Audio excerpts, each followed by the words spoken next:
Welcome to Too Busy Didn't Know with me, Go Joe. This is the weekly podcast where I round up the best business, science, technology, and startup news and deliver it to you in bite-sized chunks like a little Snickers bar that you get at Halloween. You never get that full-size candy. You know it, only the coolest house has the big-size bars, and you never find it. Let's be honest, you always get those bite-sized morsels. And speaking of bite-sized morsels, this week we've got Google Earth turning into a time machine, Feels dating app, 2.5 billion T-Rexes, Futurecraft, Adidas, regrowing teeth, Reddit versus Clubhouse, Mars Ingenuity, AI video reproductions of still images, and Apple announcements from their event. What does it all mean? I don't know. I guess you're just going to have to figure out and get caught up on Too Busy Didn't Know.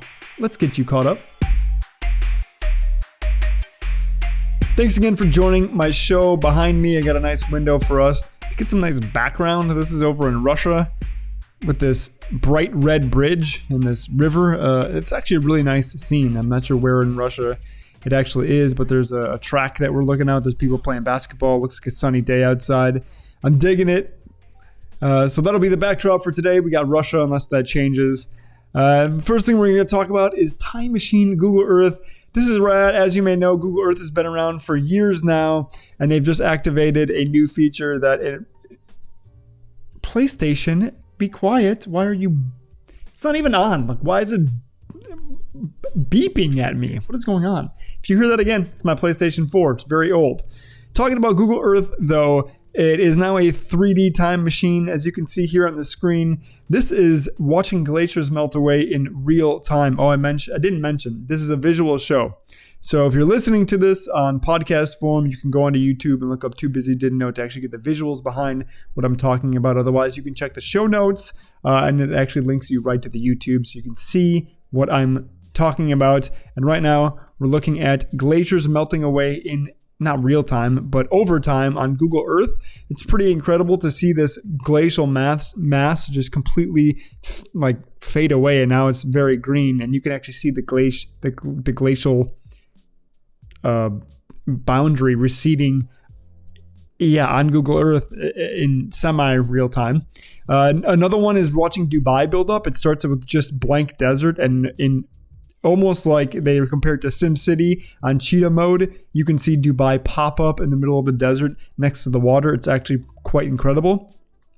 You can see a river expanding over in Bolivia. So a river slowly makes its way down the forest, and you can actually see more plants and stuff growing around it. It's pretty crazy to see the tree line move along the earth with the river. Another cool one is the sands of Cape Cod. You can see them slowly moving south. It's another cool one to see the sand kind of creeping down south. And then finally, they also made it so you can turn your view into like a three-dimensional thing. So you can actually have a 3D view of Earth changes over time. It's very cool. Google apparently has had this function for a while, and now we can actually hop on our little Google time machines and go back in time with Google Earth. It's historical data, and just like when I first ran into Google Earth years ago, I wasn't thinking that eventually it would turn into a time machine. I don't know why. So this is pretty awesome. If you want to check it out, it's Google Earth time machine. We didn't think it was going to be possible, but thanks to satellite data and Google, it's now totally possible. Moving away from Google into a different sort of tracking, we got Feels, a dating app. This is just a real quick one. So we're all used to swiping. Maybe not. We're all. I don't know you who's watching this. Maybe you've swiped. Maybe you haven't swiped. But the common mechanism for dating in 2021 is Tinder, and you swipe left and you swipe right. If you like somebody, you swipe right. If you don't like them, you swipe left and you move on. And this new app, Feels, is now integrating a more TikTok feel to it. So it uses video, or at least bite-sized chunks of video that you can put text over, and then people can react to them. And I'm not sure if the reaction is how you match with somebody or if you swipe up, but they're going for a more Generation Z focused dating app. Feels is available right now in the Apple Store. I believe it's only on Apple right now, and it only has around 100,000 users. But as we can see in the video, it looks very slick. I'm sure that Tinder will copy it very quickly. But I like that there's, innovation happening in romance. It's interesting. If you check it out, let us know in the comments below. Do you have the feels? Does it give you the feels? The feels dating app? Does it give you the feels? Yeah, check it out. Feels. Next up, we're going quick here today on TBDK. 2 billion T-Rexes. Now, this article caught my attention because the headline says 2.5 billion T-Rex inhabited the planet, researchers say. And I was like, God damn, 2.5 billion T-Rexes roaming the Earth all at once. That's like, they were pretty much population Earth at that point because humans weren't around. Maybe there were more monkeys. I'm not really sure. But 2.5 billion researchers, 2.5 billion T-Rexes inhabited planet Earth, researchers say. Bit misleading. What actually happened was they calculated that over time there was probably 2.5 billion T-Rexes on Earth total that have roamed, and they did that by looking at the body mass of a T-Rex and guessing how much food they would need spatially. So like a 40-mile radius, they assumed there'd be one T-Rex.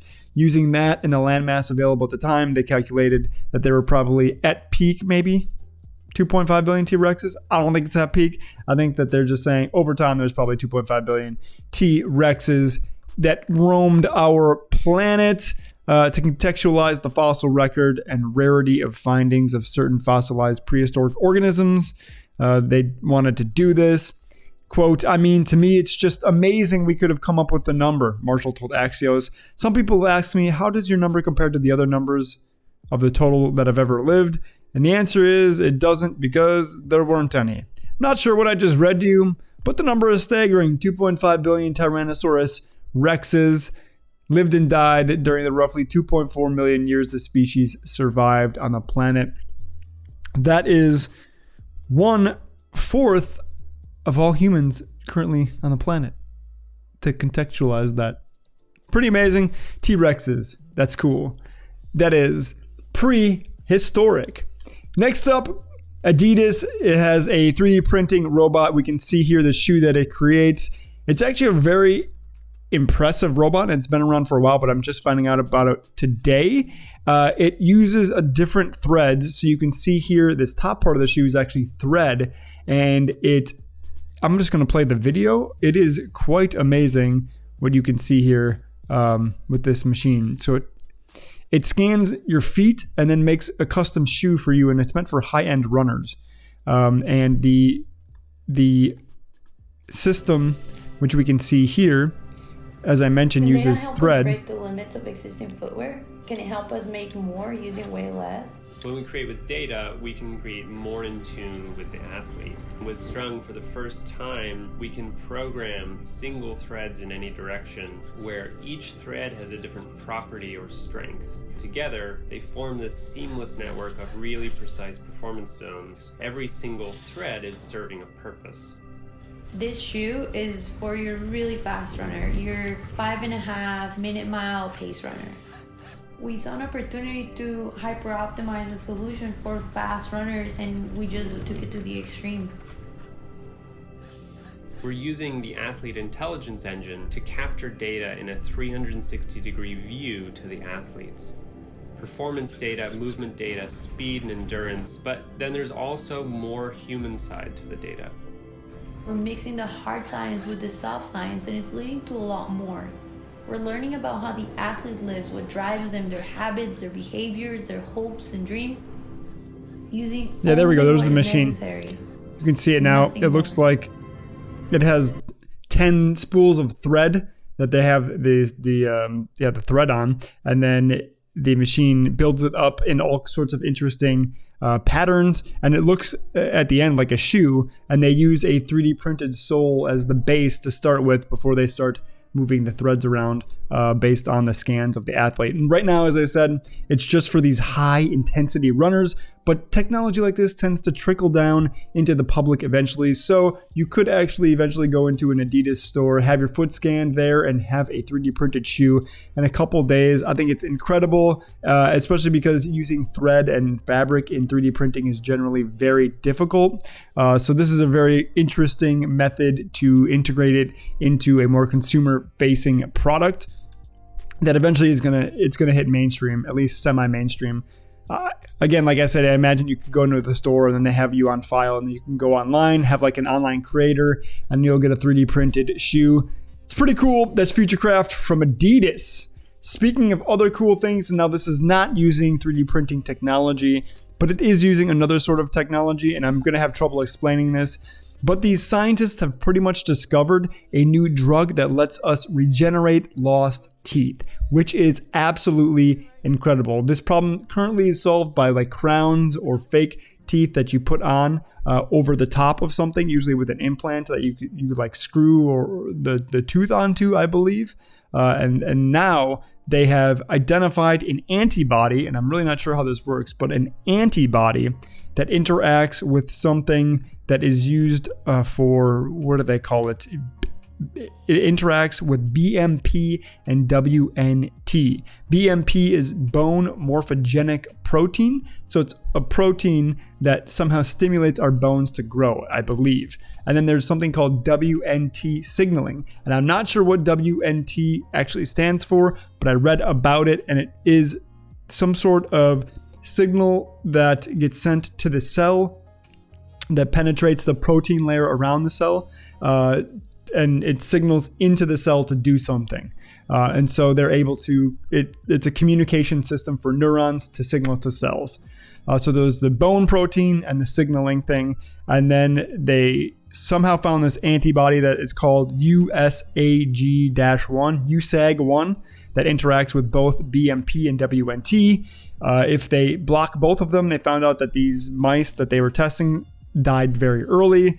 But they found one particular antibody in relation to USAG-1 that disrupts the function that disrupt the interaction of USAG-1 and BMP only.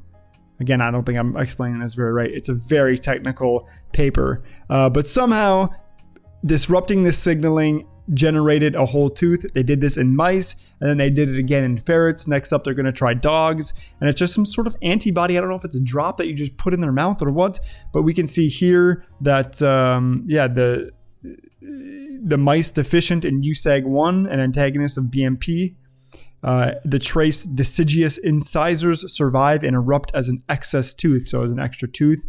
So they had this mice that they removed the tooth from genetically, regrow the tooth when they introduced this antibody in. It's pretty amazing. I really hope that they move forward with this research. I would love to regrow some teeth. We all got them baby teeth and they fall out, and then some of us don't have adult teeth underneath that are there ready to go, responsible, ready to take over when the baby tooth leaves. The responsible adult tooth never grows in, and you just got a space missing. I actually have one of those. I'm missing a tooth on my right side, bottom molar in the back, just never grew in, didn't have anything underneath it. So if I can just do a little boop boop drop like I'm taking a vitamin, and then a tooth regrows like that over a couple weeks or months, I'm in. I'm totally in. And there's so many people who have their teeth knocked out or whatever and can't regrow them back. So I'm totally in. I think this is awesome research, and I hope that they actually use this to not only regrow teeth, but then apply it to other things like bones. Maybe we can have that the Harry Potter bone regrowth serum finally to regrowing teeth. Pretty cool. Pretty cool. And you know what? If you need someone to talk about the new teeth that you're regrowing, you can head over to Reddit.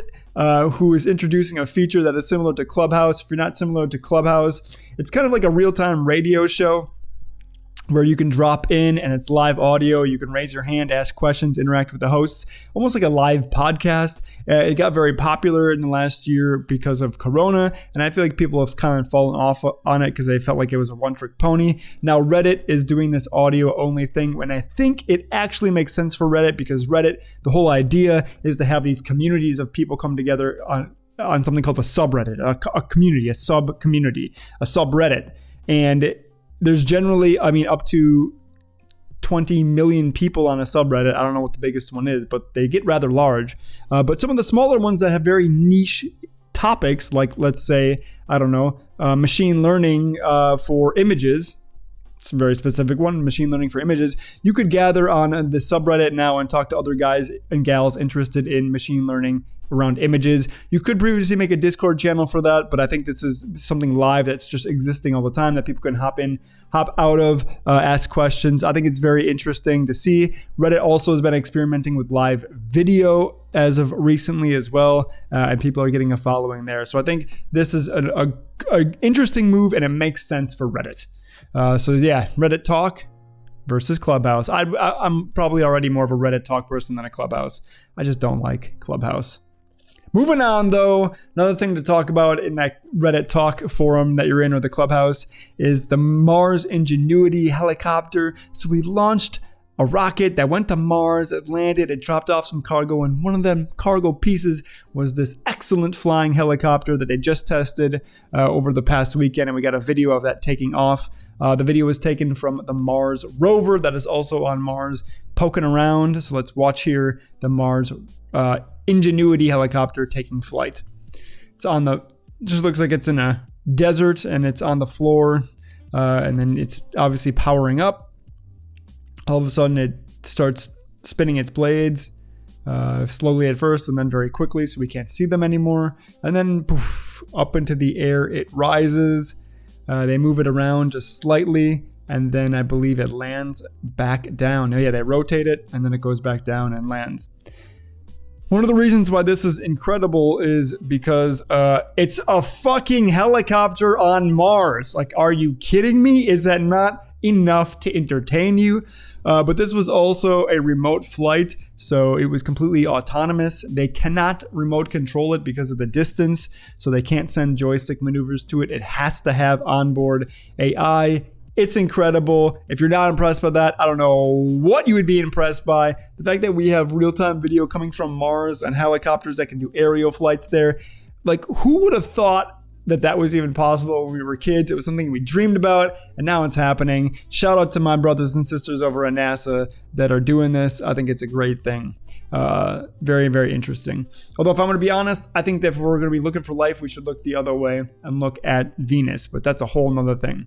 They also released this trailer for their their drone flight with Ingenuity. It's a great trailer. You can also see the difference in size between Rover and the Ingenuity helicopter. They have a little trailer. Before takeoff, it must survive. The journey to Mars, the turbulent liftoff, the harrowing landing, and it did. Dangerously cold nights. It's also solar powered.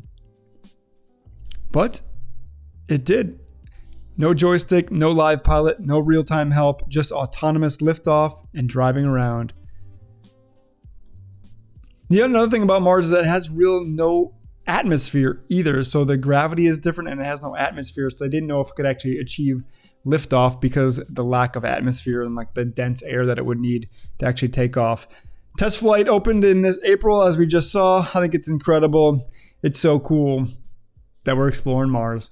It's just going to be so funny when we get up there in the aerial view and then we just see a huge lizard walking by, living in the Mars desert. And we're like, oh my God, there's a lizard. It's not going to happen. But what will happen is that PCs, that AI will now be able to generate motion from images. There was a paper that came out recently that displayed the ability for an AI to actually create a motion image based off of a motion video off of a still image. So as we can see here, I'm going to fast forward to the video. This guy's explaining what's happening. They took an still image of this waterfall, and somehow this algorithm is able to figure out which way the water is headed, and then it is able to move the pixels to make it look like the water is flowing, and it does a very good job of it. As you can see here, the water looks like it is flowing. It's really, really well done that they can do this with an algorithm. And then here again, they have 4 different images on display. A back of a boat, it looks like, a serene mountainous scene, waterfall, and smoke, and it does pretty good with smoke and with clouds. And so they put in the motion, and then you can see actually that it's moving. And what's even nicer is that it creates a perfect loop of these videos. So if you need background images or YouTube videos that require looped video in the background, we can now create that from single images, and it does a really, really good job. I think it's very cool. And eventually some of this technology, I'm sure, will make it down into our cell phones, and we'll be able to upload something on our cell phones and animate the steam or the waterfalls or whatever and put it on TikTok. But for now, it's just in paper form. I think it's very cool, and we're finally getting those Harry Potter type images going on, moving images of people with deep history from Ancestry.com. I think it's called Deep History, where they animate old photos. And now we got this animating liquids, which was traditionally very difficult. It also even works in reflections, as we can see here. And then the author of this also tried it on flames, which it worked on kind of. And he also put it on his hair. So his hair looks like it's constantly growing on his mustache and his hair. It's pretty cool. And actually, he didn't even have hair. It was AI generated hair that he was then animating. Pretty cool, pretty crazy. Yeah, what are you going to use it on? Maybe I could use it to regrow some hair. I wish that's how that worked, but I don't think that's how that works. And the final thing that we're going to talk about today on Too Busy Didn't Know is everything that Apple announced at its Spring Loaded event that just happened. They got some really interesting stuff, and I wanted to comment on it. First thing they announced was Apple Card, so now they're getting into fintech. This is obviously very important for Apple because they need to return shareholder value and keep generating more and more profit. Financial services is a massive industry. It powers the world, and so it makes sense that they have an Apple credit card. It will allow you to share it with anyone who is over the age of 13. It has customizable spending limits for each user, and then you'll be able to also co-own the Apple card with another adult, so both adult owners could build their credit equity. Kind of an interesting concept, as in the US, debt equity is very important. In credit equity, you have to show that you can make payments over time. So you have to start early, building up credit. It's actually a stupid system, but there you go. Apple is getting into the credit card game. They also announced Apple Podcast overhaul of their podcast app, enabling paid subscriptions to podcasts.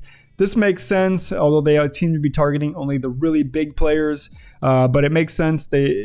Tim Apple, in an interview with Kara Swisher, said he wanted to focus on content, and they have a focus on Apple at content. This is just another move into more impressive content. I'm sure they'll do original podcasts as well, like they did original TV shows. Also, randomly, they announced purple iPhones. Don't really know why they made a big deal out of it, but hey, it's pretty cool. New color option, purple, very regal, one of my favorite colors. A nice deep purple, dark purple, I love it. So yeah, you can now get purple iPhones. Another interesting move is their AirTag. Everybody knows that on Apple phones you can have Find My Mac. It's a feature that you can turn on, and then you can find if somebody steals your Mac or where your Mac is physically, as long as it is somehow connected to the internet or can ping cell towers. And now they actually have AirTags that you can add on to things. So if you lose your keys, if you lose your wallet or whatever, you can slap an AirTag on it and you can automatically find it with your iPhone. It's a very interesting move using kind of technology that they already had in their phones, and now they're putting it into other things that'll help you track down lost items. I know that there's a couple products that have tried to do that, but now that Apple is competing with you, I mean, that's rough when they come in. You can get a single one for $29 or a pack of 4 for $99. They launch on April 30th. I don't know. I'm always misplacing stuff, so maybe I should look into it. Although, apparently, oddly, it has no built-in loop attachment. So if you want to put it on a key ring, you'll have to figure out how to do it on your own. They also got a next-gen Apple 4K TV, standard announcement.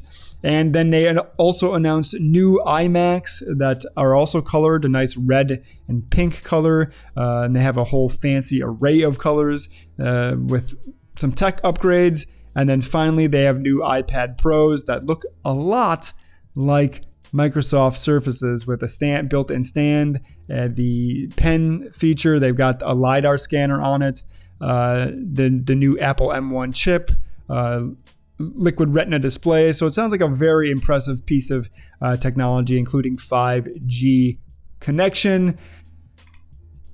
big, I don't know, interesting moves from Apple. Nothing super interesting outside of the Apple Card is a very, very interesting move, in my opinion. And then also the AirTags. We know that AirPods was one of their most successful things in recent years, generating millions of dollars of revenue. So if AirTag takes after the AirPod, it could be a very kind of hidden champion that people weren't expecting for the Apple brand. And that's been today's Too Busy Didn't Know with me, Joe. If you're listening on Apple or Spotify or a podcast, please subscribe. This comes out on Wednesdays every week. Otherwise, if you want the visual component, as I mentioned, I'm looking at all of this as I'm talking about it. You can go onto YouTube and search TBDK to see it. And also interact, leave a comment, rate, review, like, subscribe, all that good stuff. Also, if you open up your podcast app, there is a link to support me in there if you'd like to support me as well directly. I would appreciate it. Until next week, this has been Too Busy Didn't Know. I hope you join me again, and I hope you learned something good because you know it. I love you.